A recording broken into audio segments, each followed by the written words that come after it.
పోయింది. నేటి నుంచి సన్మార్గంలో సంచరించు. దేవుడు నిన్ను కాపాడతాడు.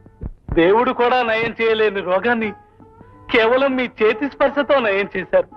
మీకంటే వేరే దేవుడు ఎవరున్నారు దేవా? ఈ సంఘటనతో మీరు ధన్వంతరి కంటే గొప్ప వైద్యులని నిరూపించుకున్నారు. నేను దేవుణ్ణి కాను, వైద్యుణ్ణి కాను. ఆ దేవుడే వైద్యుడు. నేను వైద్య సహాయకుణ్ణి మాత్రమే. వెళ్ళిరండి.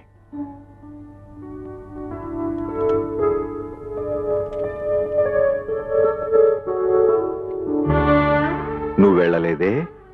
ఎక్కడికని వెళ్ళను బాబా.